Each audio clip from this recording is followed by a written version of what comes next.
रमजान के पूरे 30 रोजों के बाद आज ईद आई। कितना मनोहर, कितना सुहावना प्रभात है।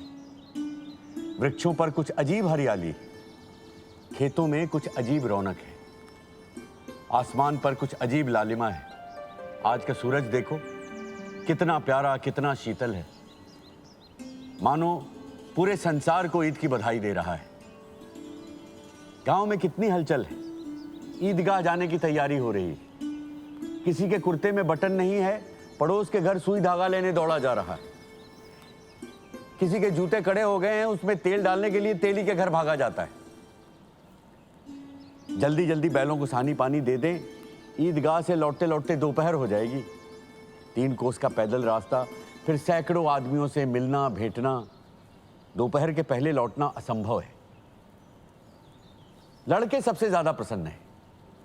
किसी ने 1 रोजा रखा है, वह भी दोपहर तक, किसी ने वह भी नहीं। लेकिन ईदगाह जाने की खुशी उनके हिस्से की चीज है जी। रोजे बड़े बूढ़ों के लिए होंगे, इनके लिए तो ईद है।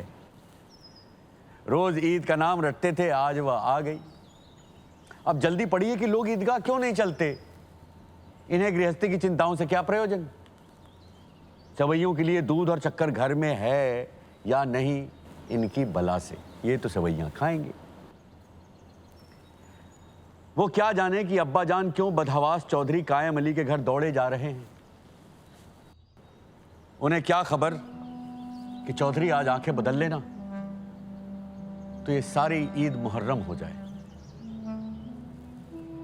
उनकी अपनी जेबों में तो कुबेर का धन भरा है। बार बार जेब से अपना खजाना निकाल कर गिनते हैं और खुश होकर फिर रख लेते। महमूद गिनता है 1, 2, 10, 12, उसके पास 12 पैसे।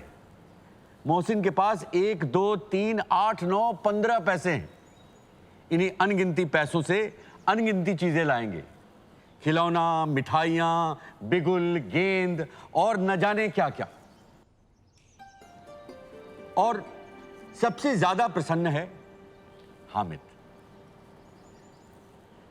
वह 4-5 साल का गरीब सूरत दुबला पतला लड़का, जिसका बाप गत वर्ष हैजे की भेंट हो गया और मां न जाने क्यों पीली होती होती एक दिन मर गई। किसी को पता नहीं चला क्या बीमारी है, और कहती भी तो कौन सुनने वाला था।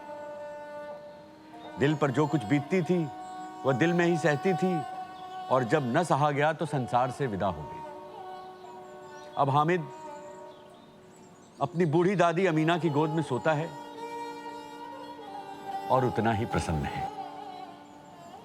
उसके अब्बा जान रुपए कमाने गए हैं। बहुत सी थैलियां लेकर आएंगे और अम्मी जान अल्लाह मियां के घर से उसके लिए बड़ी बड़ी अच्छी चीजें लाने गई हैं। इसीलिए हामिद प्रसन्न है।